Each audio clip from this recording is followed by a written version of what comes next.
The candidates need no introduction.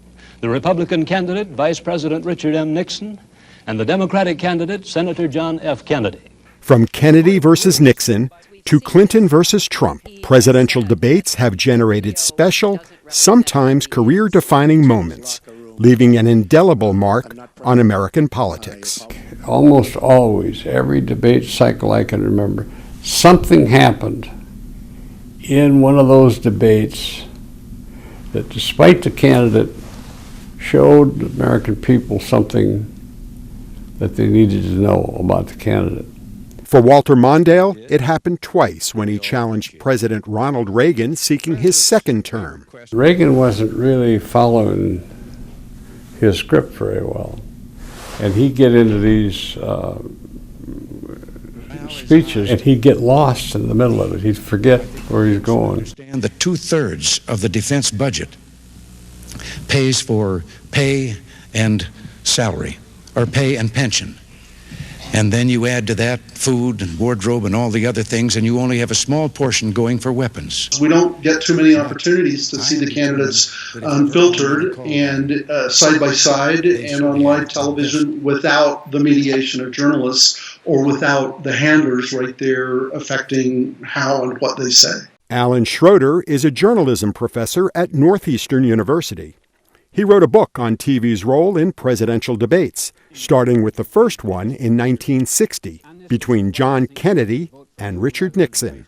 Nixon, having just been released a few weeks earlier from the hospital, had lost a lot of weight, was very pallid, didn't really put on the makeup that he should have had put on, and was sweating and was underweight and just didn't look well on camera. As we know, Nixon refused to have any makeup. And so he looked like he had a shadow. For those who listened on the radio, they thought Nixon won. For those who watched TV, they thought, Kennedy won. Frank Sesno is Director of Strategic Initiatives at George Washington University and covered the White House for CNN. There was the famous moment way back when Gerald Ford was running where he tried to suggest that Poland was not part of the Soviet Empire. There is no Soviet domination of Eastern Europe, and there never will be under a Ford administration.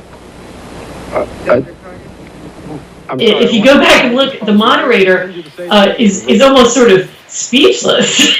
Mary Kate Carey teaches political science and is a senior fellow at the University of Virginia Miller Center.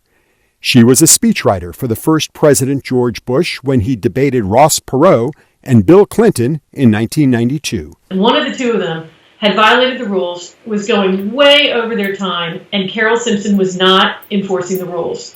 George Bush does one of these, basically starts pointing at his watch as a signal to her to please enforce the rules. And the audience doesn't know the rules, and the audience thinks he's looking at his watch because he's got something better to do and he wants to go get a hamburger or something. And it totally backfired on George Bush. In this instance, George Bush didn't want to be there. He didn't think he needed to prove himself to the voters in that way. And it's interesting, years later, when he was interviewed by Jim Lehrer about that moment, that's what he said. I didn't want to be there. Whatever doubts were raised by his performance in his first debate with Mondale in 1984, Ronald Reagan had the last laugh about whether he was too old for the job. And I want you to know that also I will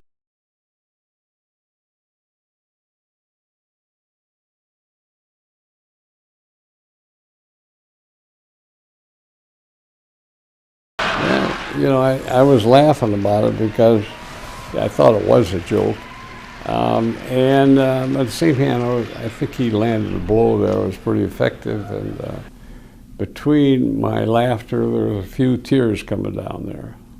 Mondale lost to Reagan by a landslide. Steve Redisch, VOA News, Washington.